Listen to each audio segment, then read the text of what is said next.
Hello, everyone. I'm Mark Plaster, and this is EP Talk, the place where emergency physicians come to talk about anything. And I'm here today with my longtime friend, Mike Silverman, and I used to work for him, but he's been the author of Director's Corner. Everyone who's been reading EP Monthly for the last 20 years has seen his name in the lower right-hand corner, and he's resolved all the issues you could ever have as a director.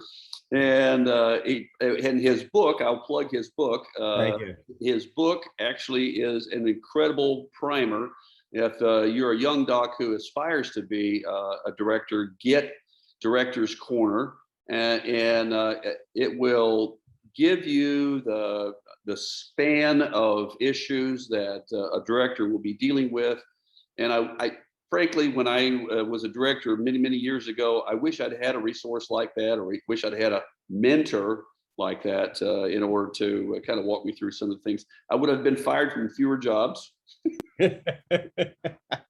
Okay, and I probably would have made a little bit more money, and my wife would have not had so much heartburn about my job stability. But anyway, so thanks for joining me, Mike. We, Mike and I, as I've said before, kind of span the spectrum of center left, center right. Hopefully, at least can discuss it at that level, even if maybe we have stronger feelings than that. And so in a past podcast, we were talking about politics, if you will, in emergency medicine. And that all started out, if I can summarize that, it all starts out with intra-departmental politics, intra-hospital politics, and then it gets out, of course, sometimes into intra-specialty politics, dealing with, and we'll talk about that a little bit more, and then more nationally, the politics of contract management groups,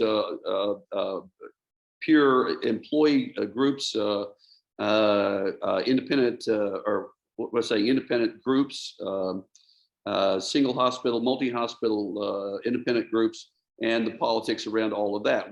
We've discussed that in a previous podcast. If this is your first one, go back and take a look at that, because I think it was a good discussion, and I think it's a good way to kind of frame it. Okay, now what I want to throw at you here is in recent years, and it's become even broader. The political conflict in emergency medicine has become a little bit broader. I can remember a few years back, and this is, I said we were going to talk a little bit about intra-specialty politics. I remember a few years back, and frankly, maybe you could remember his name. He was kind of a firebrand in emergency medicine, wrote a piece about how emergency docs should be charging for reading wet reads, because the radiographs, the readings that were coming back the next day were basically worthless to us. We were doing the work, we were taking the risk, and I happened to agree with the guy. He was kind of a hothead firebrand at the time, but he was speaking truth, and I republished that. Right before the ACEP Scientific Assembly, and we had people walking the floor of the ACEP Scientific Assembly talking to our advertisers, trying to cancel us. That was like 15 years ago, trying to cancel their advertising because we were advocating for emergency docs to charge for what we were doing. So similar to that, and probably just as common, is the initial interpretation of EKGs, which is worth, like, what is it, 0.3 data radiographs. We were reading EKGs, and we said, hey, we're sending them off to cardiologists. We're not getting readings back for 2 days. Right. So there are a couple of things that are common that we all face is, our wet reads on interpretations and our EKG reads, and how do we play well with others in the hospital, and how do we kind of manage it ourselves? And I agree, all of us that were in management 15 to 20 years ago had these same kinds of conversations in trying to balance out, what's fair for us, or getting people to improve their hours to be more helpful to us, in us being compensated for what we do. Yeah. Yeah. Well, as everyone, maybe not everybody knows, I'm an attorney as well. And so I did a fair amount of medical legal work. And the number of times that I saw emergency physicians, part of their, when they would be sued would be, well, you're looking at the film, you misread the film. Well, damn, I'm not getting paid for that. Mhm. I'm taking risk for it, but I'm not getting paid for it. And so when you brought that up to the radiologists and said, be fair, I'm taking a big, huge risk by calling this chest film failure, not failure, Mhm. and all the various things that were involved in that. and it fell on deaf ears for literally 10 years. I think there's more. We get some pay. Is that right? For I don't think so. I think where it comes in is it comes into medical complexity. I don't think billing for our X-ray interpretations when the radiologist is at home. And although I'd like to think the standard of care is to have 24/7 radiology interpretation of all imaging, I don't think plain films being read at most sites. yeah. So I think we're still taking some of that risk, and it does come in with the medical complexity. But it's just like the EKGs. The EKGs weren't enough money to kind of go to war with the cardiologist. And you kind of said, all right, well, I'm going to bill part of it. It'll count towards my medical. Maybe I'll get a little bit of rhythm strip interpretation from it. We'll make it up that way, but we need a working relationship with the cardiologist. Yeah. I hear you. I mean, because I remember procedure codes were that way. Oftentimes I worked in a very small hospital where you get a college fracture, and the orthopedist said, "Hey, do you mind putting in a hematoma block and reducing that college fracture for me?" And we did it all the time. And so, but I don't think we got anything more for that. I don't know that was a procedure code that we could actually charge for. Well, hopefully it did, because that procedure actually pays really, really well. And emergency physicians have been much better over the last 10, 20 years, and certainly with Epic or EMRs, is having these kinds of documentation tools that help us make sure we kind of capture all that stuff. Yeah. So the reductions are a ton of our views, and really benefit for the emergency physicians to do and document. Versus the kind of EKG interpretation, which we do a ton of, it's a fraction of an RVU. Yeah. So that battle is not really worth it to recapture, a few bucks. Yeah. Now, in my discussions with JD about ultrasound, and we're trying to push people to number one, learn ultrasound, get good at it, okay, and use it for more and more things, whether it's nerve blocks or looking at lungs for looking at inflammation that chest X-rays don't see. There's a variety of different things that he's been opening my eyes to as far as the use of ultrasound.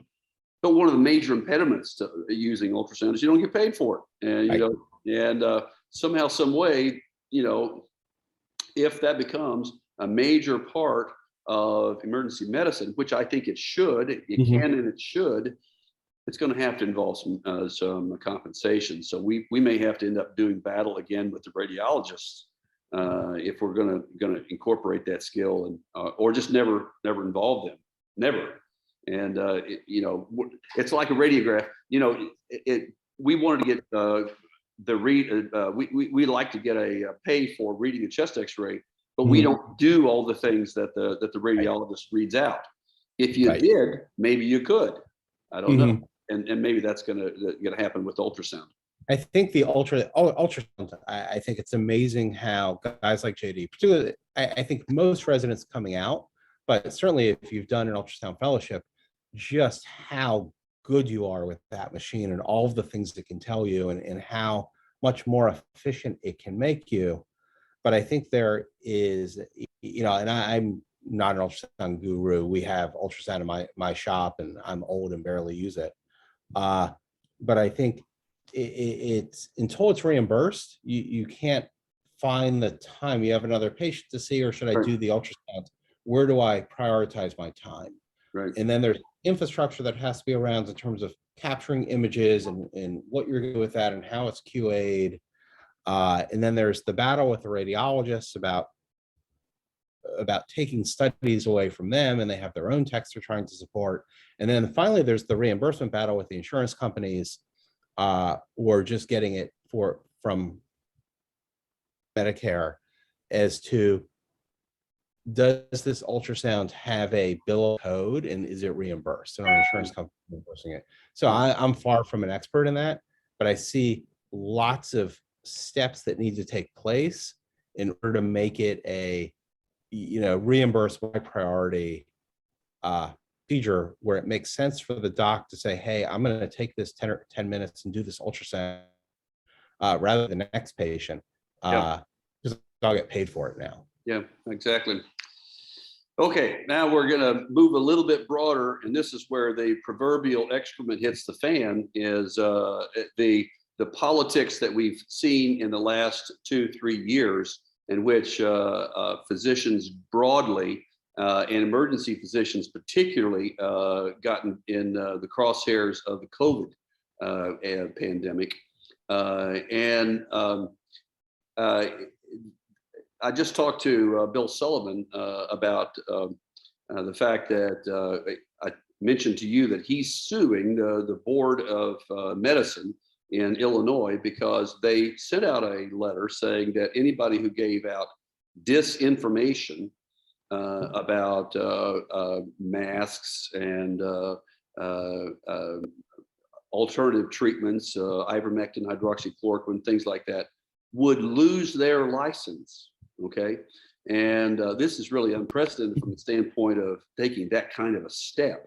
And particularly in the sense that they were going to classify it as unprofessional behavior, which most people equate with having sex with your patients.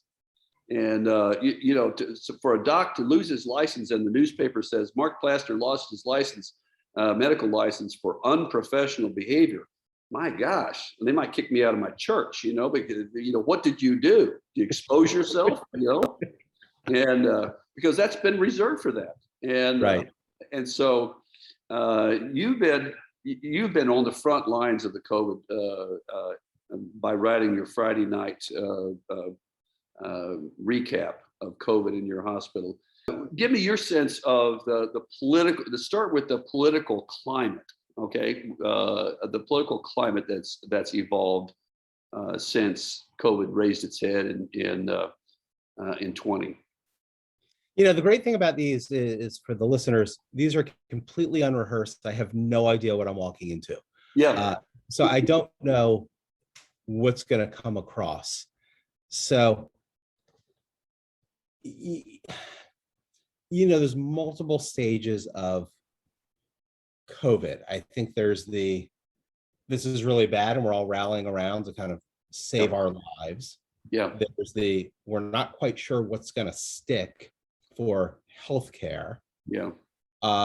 Then there's I've dug in and I'm supporting hydroxychloroquine and I'm going to continue to support that. And then at some point, I think we get to the point where there is actual science and we can kind of say, hey, these things don't work. These things do work. And then, of course, there's other times where we come back and say, hey, these things that we thought work actually don't. So it is an ever-evolving climate where we're learning more and more. I mean, it's August now. COVID's been around since January of 2020. So we're less than 3 years into this. And the amount of science and research and data and knowledge has grown exponentially, like nothing we've ever seen in our lifetime. And so I don't begrudge people that had opinions early on that turned out not to pan out. You might have found some articles about hydroxychloroquine and they worked. I think there are times now where probably if you're spewing bad medicine because you want to be YouTube famous, Yeah. that crosses a line. And it's really hard to go back and kind of connect the dots on what you believed or Bill believed or I believed in April of 2020, September of 2020, April of 2021, and kind of where we are now in 22. Yeah. And so I suspect if they were taking licenses away from some people, I probably wouldn't disagree with that. As a general rule, you probably shouldn't lose your license for practicing medicine before kind of the guardrails of malpractice were established around COVID. Does that make sense? Yeah, yes, I think where I would probably take a different position is that because I know you feel that some of these treatments have been totally, in your word, debunked by randomized control trials.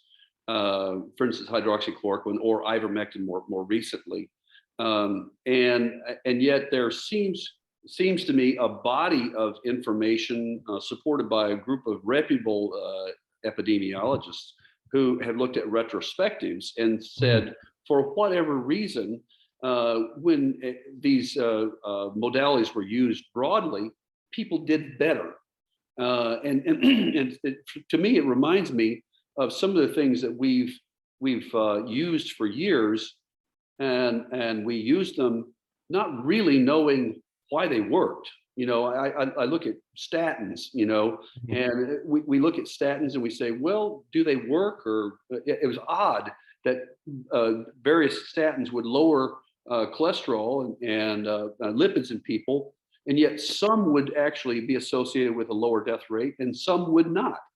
And so as a matter of kind of prudence, generally speaking, we started using things that maybe we didn't have the real proof for that they worked. And I think that's been used, that's been done. I mean, for instance, giving you another example, somebody has a TIA, and if they're male or a female, we put them on aspirin. But there's no research. There's no research that it helps women for some strange reason. At least not that I know of. I'm not the guru on that. But we kind of stopped researching it when we saw that it helped men. And nobody said, if you give it to a woman, we're going to take away your license. Right. And so it seemed to me like it was over the top, especially in some. Now, okay, if something was truly dangerous, but I mean, if you worked with, if you worked in a travel clinic, you've been writing hydroxychloroquine for years, and nobody got all ripped up about whether they're going to get torsades and they're going to die suddenly. It was maybe a concern. You maybe discussed it with the patient and said, well, there is a very small percentage of people who will get a very unusual arrhythmia. It could be life-threatening. If you don't want to take this, feel free to. We could go with doxycycline if you want. There are other things, or you can just take your chances. But it seemed to me like that the medical professional, the medical world, instead of kind of practicing the same sort of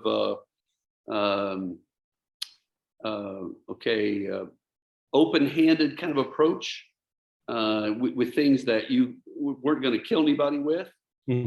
Everybody took a real lockdown attitude toward some of these modalities, and I find that hard to understand. I don't quite get how we could be so polarized, because it just seems to me like you just said, medicine has been founded on the idea of questioning the conventional wisdom.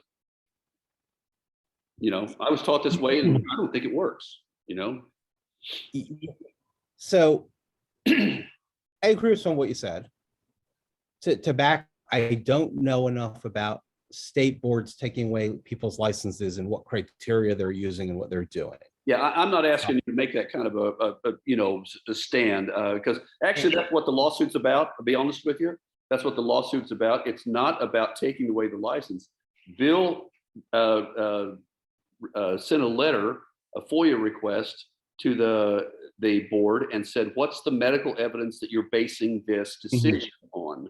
And by law, they were required to answer in 5 days. And after 6 months, 3 months, 6 months, I forget the total amount of time, and numerous requests, they still had not responded. And so he sued them just to get them to answer. Okay, so I want to clarify that. And I am not a literature expert on where studies stand with hydroxychloroquine or ivermectin. Yeah, nor am I. But I think we would both agree that there's people, there's doctors who have gotten relatively famous on YouTube. Yep. Talking to people about the silver bullets. And you say, holy cow, they're insane. It makes no sense to me what they're saying. And should they be able to do that and call themselves doctor? I don't know. That I think that is up to the state medical boards. If what they're saying is so medically inappropriate, you have to then, go listen to the whole 30-minute YouTube. Yeah. This is right, this is wrong. I usually can't get through the first couple minutes when someone sends those things to me. It's just not worth my time. So, I think politically, you and I are kind of different. On this, we're probably more alike in that we need more information. We want the right meds being given to the people. We're open to research and trials. Yeah. But I think we also, at least I think at some point, you kind of say, all right, we're moving along from this. Yeah, I just, I wrote a piece not too long about being emergency medicine being mavericks. When you and I started out, and me before you, but when we started out, we were inventing things. It was part of the nature of emergency physicians. Any port in a storm, because people rolled in the door and you didn't have the equipment, you didn't have the staff. You tried things. You tried things that I'll never forget. I'll never forget having in the middle of Ohio, having the paramedics bringing a guy in and said, he got shot in the abdomen, and he said he's dead. We were going to take him to the morgue, but we thought, well, we'll bring him by here and let you pronounce him before we take him to the morgue. Well, they brought him in, and one single shot to the abdomen killed the guy. I said, there's only one thing that could happen. Must have gotten his aorta. And so this was a long time ago. I'm not sure I'd have the guts to do this now. Took a blade and opened that wound and shoved my bare hand, ungloved hand, okay, into his abdomen, and it grabbed his aorta, okay, and could feel it pulsing, and tamponaded his aorta. And that sucker came back with a pulse and was alive. Nobody. What surgeon took him to the OR to fix it, though? The thoracic surgeon. The thoracic guys did. Yeah, no. Good for you. but I look back at that, and man, I could have gotten into all kinds of trouble doing that. Certainly now, yes. Yeah, I mean, think of all the things that the chances of him surviving was slim to none. Okay, and the fact that I did that was, absolutely crazy. But it was just an example. There were guys all over the country who were doing procedures. I mean, when we started icing people and heating people and doing all kinds of things, some of that stuff had very little evidence to start with. And I'm only saying that is that there was a mentality in emergency medicine that we were trying stuff. We were any port in a storm. And I think that I fear, and I think it has to be reined in, because you can have some real cowboys doing stupid stuff, and that's what you're talking about, right? Yeah, and so you have to, there is a middle ground there, where you're not doing craziness, but still we haven't hopefully lost that edge of really trying anything to help people out. Mhm. So we agree. Uh, I think we want to. Yes, you know what? I never agree with you. I think we want to help the patients. Yeah, We want to follow the science, and I think there's probably times where you have to take some risk in what we do, and some of that is decision making with airways. Some of that is decision making yeah, with IV lines. Some of that is decision making with other procedures that we do in other intervention. There's a lot of risk in what we do. It seems like people were going out on a ledge uh, and taking unnecessary risk with COVID. Probably they didn't need to. And I think that's part of the issue. Should you lose your license? Should you be reprimanded? It does seem a little bit far-fetched that anyone who prescribed hydroxychloroquine would lose their license, because I went back and I looked at some of this Facebook blog that I've done over the last now 2.5 years. And I had a whole paragraph early on about hydroxychloroquine and how maybe this could be the thing that works. And wouldn't it be great if we had something we could treat patients with? yeah, So it's not it forever. I'm in favor of any help that we can make an intervention on yeah. and keep people from getting sick. But I think as the data comes in, then it was time to move on. And You want to try something else? Yeah, right. yeah. I hear you. I hear you. So this week we're Paxlovid. Yeah, excellent. And Yeah, then there's rebound. Right. And then there's runs and side effects. And it probably doesn't work great if it doesn't help you if you're young. It probably helps you if you're old. And we'll know more in another 6 months. yeah, exactly. Well, I think we're getting toward the end of our time here, and I want to just thank you so much, Mike. It's always enjoyable talking to you about these things. If you're new to EP Talk, we've got a wealth of podcasts out there that are talking with various experts and people in the field who really do understand this. Some of it's controversial. It may be that's something you don't agree with. If it's not, write a question, make your objection. We'll deal with it. We'll try to talk it out. But frankly, these conversations of emergency medicine are long overdue. Thinking that it only happens at the council level of ACEP is not the place that I think that all these conversations need to happen. They need to be happening right here amongst ourselves in the field. So thank you for joining us, and I hope this has been beneficial. If you've got comments to make, send your hate mail to me, send your compliments to Mike, and we'll take it from there. So thanks for joining us. Thanks, Mark. Thank you.